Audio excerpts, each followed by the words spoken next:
Indian society is one of the oldest in the history of the world. The history of India from, let us say, from the Indus Valley civilization to 1757, that is the Battle of Plassey, which covers roughly a period of about 5,000 years. Now, this long period is a history of independent India. After that, it was dependent India. And this country, this vast country, is a home of many nationalities of different sizes. And each of these nationalities has its own language. The first thing is the language, the culture, way of life, its own economy, etc. And in India's long history, there were only a few strong central governments. Means before the coming of the British. The first is the Maurya, then we have the Gupta, and then after that the Mughals. But the important point is that none of them embraced all parts of India. Now, as regards economic conditions, agrarian system, the industrial organization, trade, etc., there was great diversity. And in a strict sense of the term, there was no one Indian society as such, but a number of societies at different stages of development. That was the situation. We will deal with the agrarian social structure in pre-British India, that is Mughal India, mainly Mughal India. So that brings us to the second part, that is land and village society.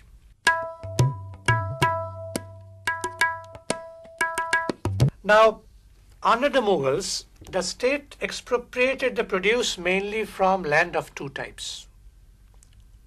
One was the Khalisa land. Khalisa land was the crown land, which was somewhat similar to the Shita land during the Maurya period in the ancient stage of Indian history. The Mughal state extracted revenue through its own agents. There are officials, revenue officials, who collected the revenue from the Khalisa lands. But this Khalisa land comprised only a small fraction of the total land under the Mughal states. The major portion of the land was parceled out as Jagirs, Jagir lands. These were parceled out among the Jagirdars, and some of them became Mansabdars also. Mansabdars who were those owners of Jagirs who had military ranks. That is, a Mansabdar is always a Jagirdar, but not all Jagirdars were Mansabdars.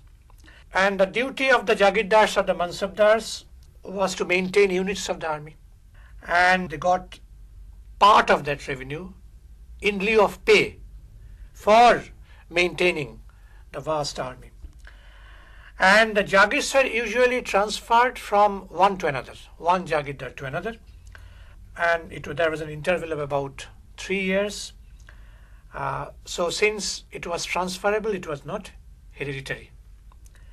And apart from the Jagirdars, there are also autonomous chiefs. There are also many Rajas, Maharajas and others who had to pay the expected tribute to the emperor, to the king. After that, they were free to exercise their autonomy over their own territories. They usually continued to enjoy Jamindari rights and many other privileges. And there was one condition, very important condition, that is, each of them had to render military service to the state in times of need. That is an important precondition. Now, besides these, there were some intermediate classes of local Jamindars, small Jamindars, revenue grantees, nearly religious persons who got land, urban and rural traders were there, shroffs were there, usurers, moneylenders, they were there. Villages were generally of two types. One was the Rayoti village, or villages which were held by the peasants themselves, and the other was the Jamindari village. Now, in the Jamindari villages, the Jamindars were held responsible for the collection of land revenue and then send it to the royal exchequer. But they were not proprietors of the soil, and they also did not have the right to enhance the land revenue. Land revenue is something which was a central affair. So nobody apart from the central government was in a position to either to decrease or to increase, to do anything with the amount of the land revenue. But at the same time, it was true that they could also impose cesses, their own rates, and squeeze the peasants. And side by side, they had a claim to a share of the land revenue, and in this way they could they could subject the peasantry to various forms of exploitation. According to Baden-Powell, who wrote Land Systems in British India, he also said that there was the existence of another type of village which had the appearance of joint or common ownership. That was a third type of land. That has been pointed out by Baden-Powell. Now, the Jamindars, apart from this, had also their own land holdings. And in their own land holdings, they, on those land holdings, they gradually came to acquire proprietary rights. They could hire agricultural workers to till their own land or rent them out to the tenants. Now, we have referred to the top stratum of the Jamindars. Top stratum of the Jamindars, they comprise part of the ruling class. But the small Jamindars, small who were local in character, they had many ties with the peasantry. In many cases, a small Jamindar belonged to a caste or subcaste, which is also the caste or the subcaste of the peasants. And these Jamindars, they were not absentee landlords, unlike the British period. They were not absentee landlords. They stayed in the villages, and they had developed ties with the village people for various reasons. When the struggle for land revenue or rent became intensified among the feudal elements, contradictions arose between the Jagirdars and the local Jamindars. And peasant rebellions were sometimes led by the local Jamindars. So, despite the fact that they themselves belonged to the feudal class, they formed also feudal class, but since they were petty feudal lords, so their contradictions with big feudal lords were very sharp, and they often sided with the peasants, who also suffered from their oppression, though in lesser degrees, no doubt. Now, land revenue, except in some areas, was collected in cash. So, cash collection was the general rule.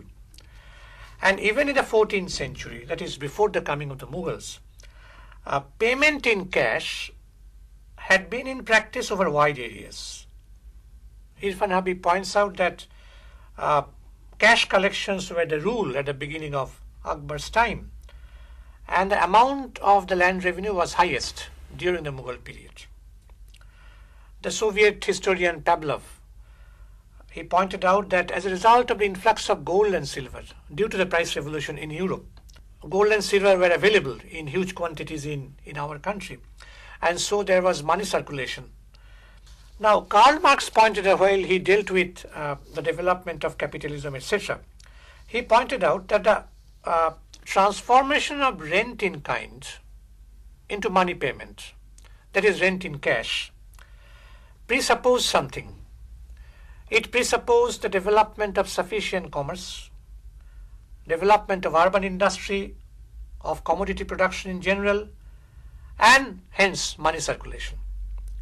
And in pre-colonial India too, the revenue demand in cash naturally led to the production of cash crops, commercial crops, and presupposed also a considerable development of commerce, urban industry, commodity production, etc. Now, it is true that in the pre-British period, villages were self-sufficient. There is no doubt about it. But that does not mean that the villages were closed units. Villages were definitely in touch with the world outside. As a matter of fact, it was also vulnerable to the caprices of the market outside, and the villages were also touched, influenced by merchant capital, usury capital that had already developed during that period. As for example, there were both bazaars, that is the retail market, or the mandis, that is the wholesale market. And there was also sufficient development of inland and coastal trade between far-flung cities.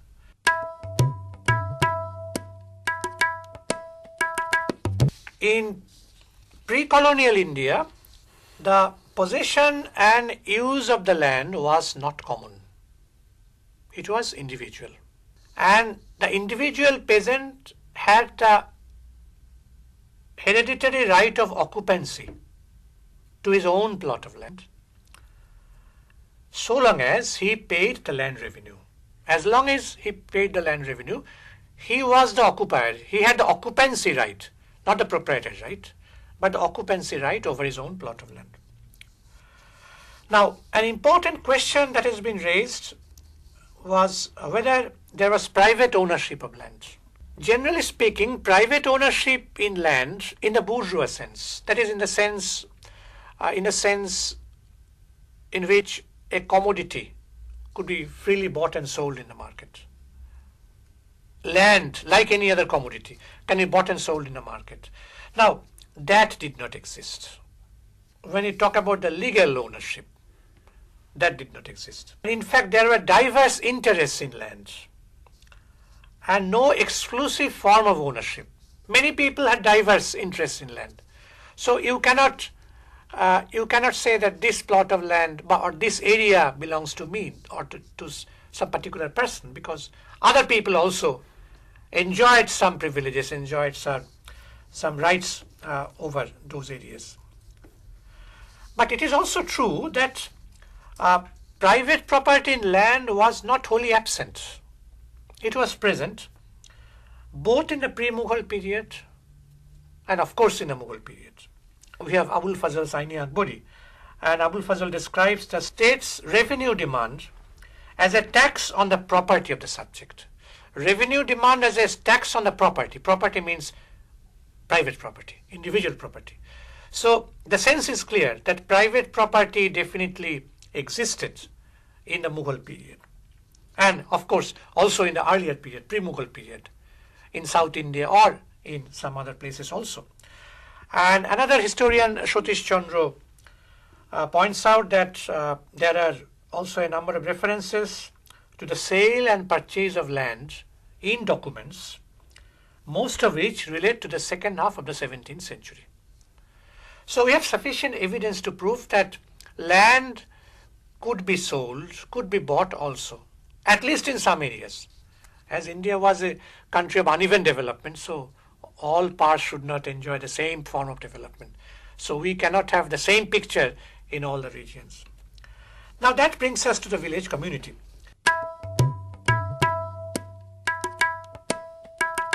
The village community existed in most of the Indian villages, though not in every village. Village community was generally an administrative unit. It was responsible for the collective payment of land revenue to the state's officials or the revenue farmer, and they managed to manage a common pool from which the village officer, priests, menials, artisans, they were given remuneration in kind for the services rendered by them. Now, village communities were no egalitarian classless societies. That was an idyllic concept. No, that is not true. But the village communities, that was very much marked by sharp contradictions, sharp class contradictions. And a considerable portion of the revenue was extracted by the jamindars, by the landlords, forcefully. These were appropriated by the jamindars. So contradictions were very sharp between the jamindars, between the landlords and the peasants. Then the peasantry itself was not a homogeneous class. As for example, there were some peasants who had the hereditary right of occupancy to the land. Occupancy rights, one section. Then we have the tenants, the second section. And then we have the landless agricultural workers. Now the peasants who enjoyed the hereditary right of occupancy to the land they cultivated and could not be dispossessed if they paid the assessed land revenue on time, they were again divided into two categories. One was the khud caste peasant and the other was the pahi caste peasant. Now khud caste peasants or mirastar peasants were those peasants who had their home and land holdings in the same village. And pahi caste peasant is that peasant whose land was in a village or jamindari outside his own. This was the difference. And it has been pointed out by various scholars that towards the end of the Mughal period, there was a tendency on the part of some jamindars, revenue grantees, or mirasi peasants to convert their right of occupancy to their holdings into an ownership right. And that is more or less clear. And there was the employment of wage labor, which was not uncommon, though payment was made mostly in kind. And so both these features of capitalist production, employment of hired labor and production for the market, however limited the extent might have been, both of them made their emergence in some parts of India before the advent of colonial rule. Sir, in this dominantly agricultural economy, was there any mercantile element?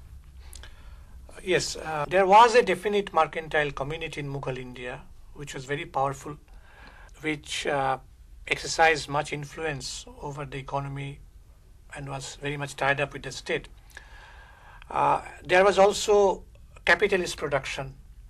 The main industry, main form of industry in the Mughal period, of course, was handicraft industry. But apart from handicrafts, there was also manufactory, which was the second stage of capitalist production, where we have division of labor, where we have production for the market, etc. So that stage had been reached, and capitalist production, of course, made its emergence in some sectors, shipyards, diamond mining, iron and steel, etc. And where there was the employment of wage labor, production for the market. So mercantile elements, capitalist elements, these were there. And of course, there was the potential for capitalist development in country.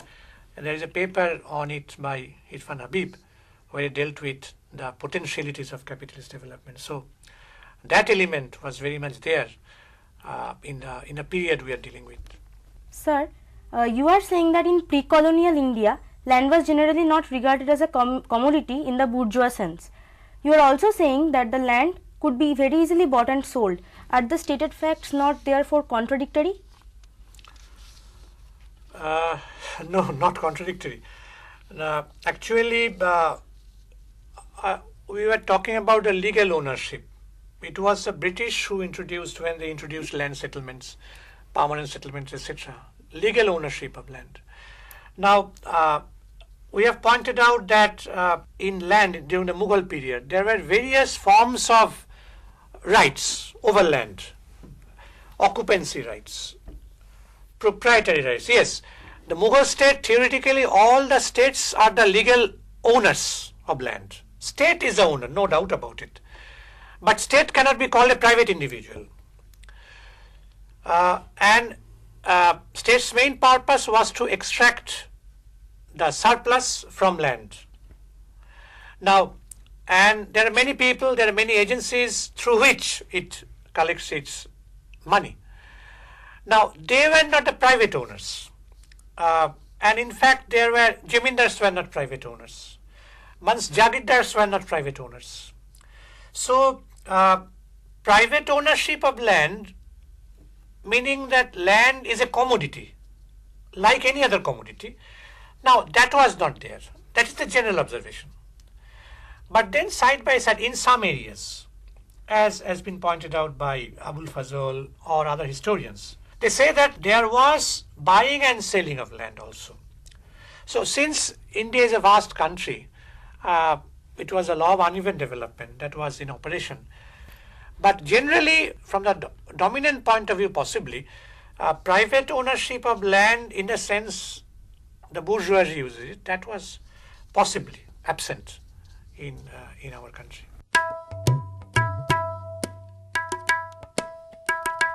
There is some dispute among scholars about the mode of production in India during the Mughal period. Many of you must have been familiar with Karl Marx's Asiatic mode of production theory. He was speaking of a society when there was common ownership of land, blending of agriculture and handicrafts, etc. Absence of private ownership. But it was something of a static society, more or less a pre-class society. That was his earlier observation. But later on, of course, Marx revised his opinion to say that it was not that static. Shomir Amin has another view. He, in his work entitled Unequal Exchange, says that it was the tribute-paying mode, in which the state class does not own the land and land belongs to the community. That is his observation. However, as we have pointed out already, land generally belongs to individuals and hardly to the community.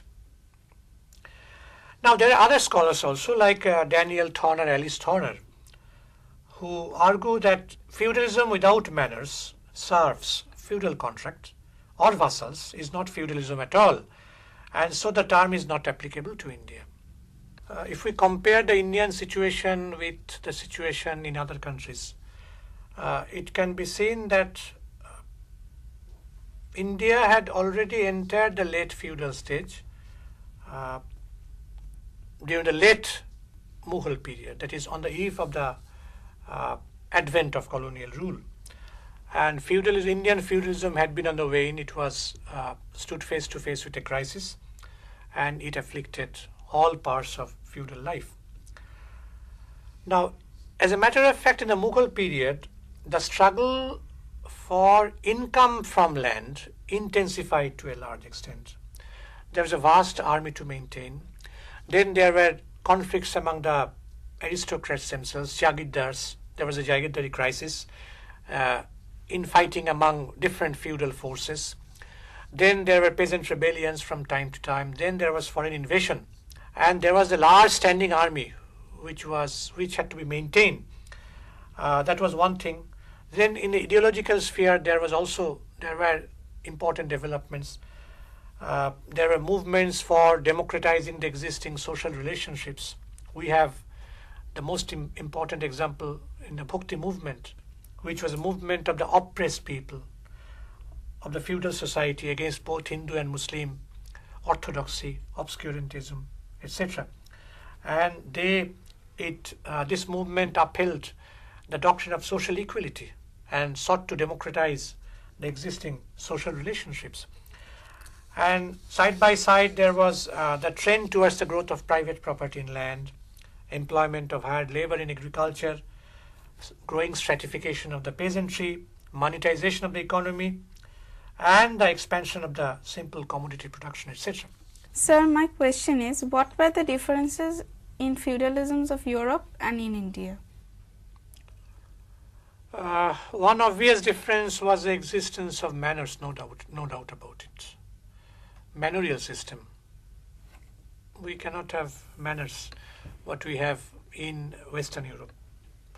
Of course, we have labor service, we have rent in kind, rent in cash. These are there. Vassals were there. The Jagirdars, Mansabdars, they were vassals, no doubt. So, existence or non-existence of manners. Existence of manners in Europe and non-existence of it in our country. That is one important difference. Sir, the topic deals only with the peasants. Does it mean that the craftsmen or artisans had no such significance in that period? No, of course. Yes, even in the countryside, there were artisans. And there were part-time artisans, part-time peasants. That was one feature. And in the towns, not in the countryside, we have the guilds, industrial guilds, artisans' guilds. The putting out system, you know about putting out system made its appearance in our country also. We have the master craftsman acting also as a worker, also as a supervisor or foreman, employer, shopkeeper, merchant, etc. Huberman wrote a very important book long time back, Man's Worldly Goods, where he dealt with, he was dealing with medieval Europe, no doubt, Europe. He talked about these things. So guild system was there, guilds were there. So artisans did play an important role during that period.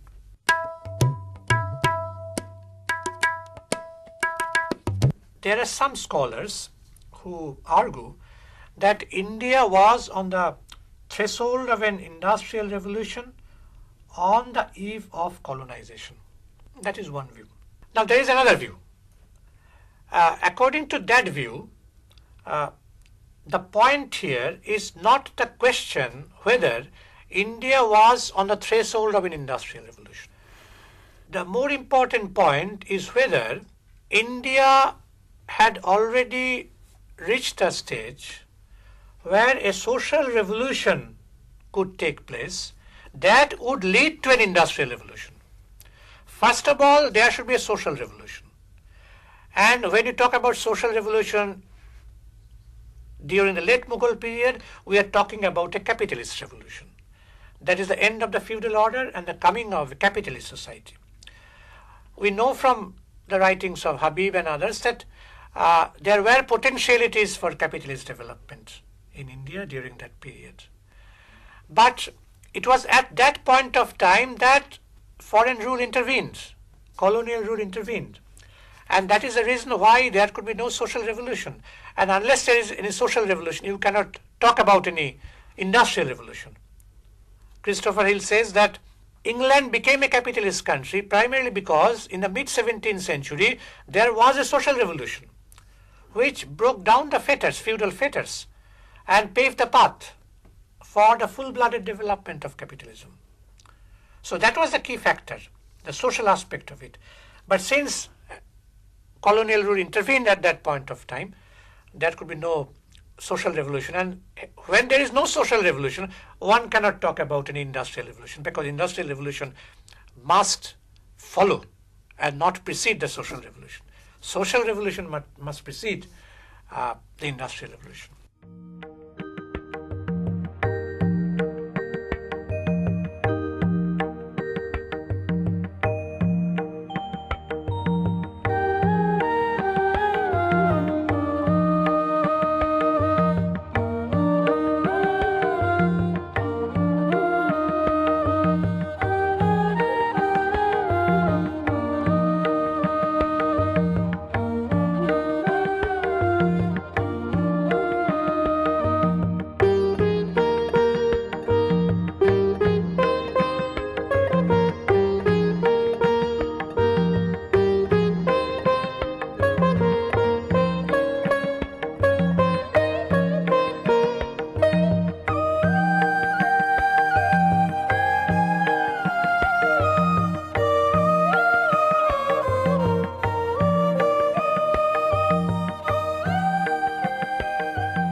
Of Indian history.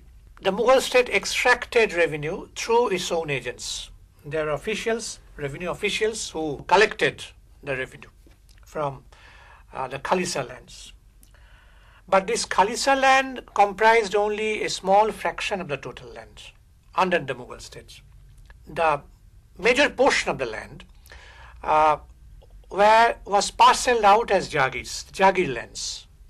These were parceled out among the Jagirdars, and some of them became Mansabdars also. Mansabdars who were those owners of Jagirs who had military ranks. That is, a Mansabdar is always a Jagirdar, but not all Jagirdars were Mansabdars. And the duty of the Jagirdars or the Mansabdars was to maintain units of the army. And they got part of that revenue in lieu of pay for maintaining the vast army. And the Jagirs were usually the history of India from, let us say, from the Indus Valley civilization to 1757, that is the Battle of Plassey. which covers roughly a period of about 5,000 years. Now, this long period is a history of independent India. After that, it was dependent India. And this country, this vast country, is a home of many nationalities of different sizes. And each of these nationalities has its own language. The first thing is the language, the culture, way of life, its own economy, etc. And in India's long history, there were only a few strong central governments. Means before the coming of the British.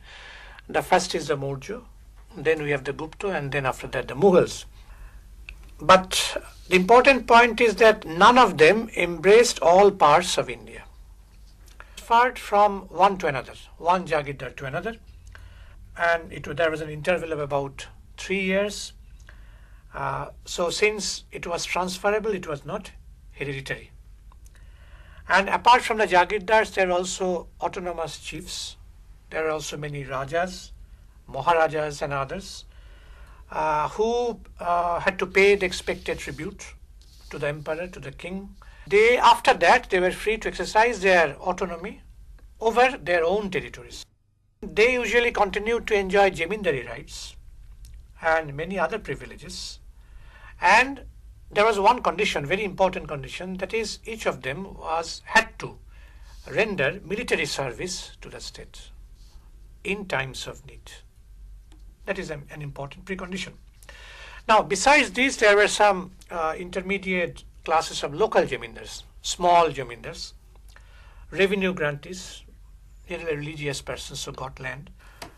Now, as regards economic conditions, agrarian system, the industrial organization, trade, etc., there was great diversity.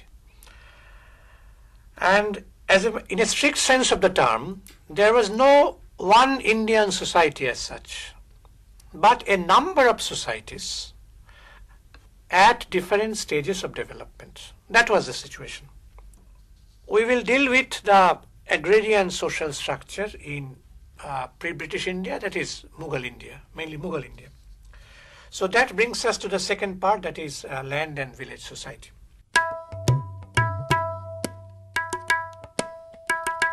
Now, under the Mughals, the state expropriated the produce mainly from land of two types. One was the Khalisa land.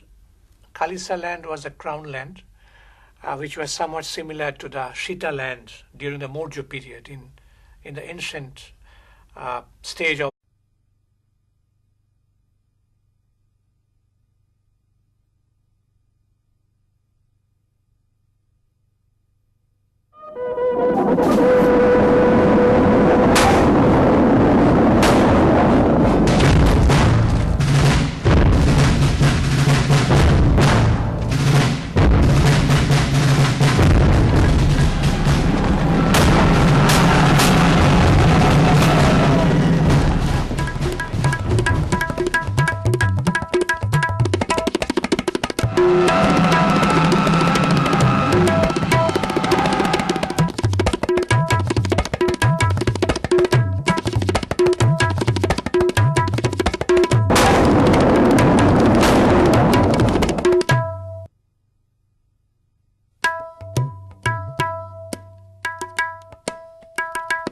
The Indian society is one of the oldest in the history of the world.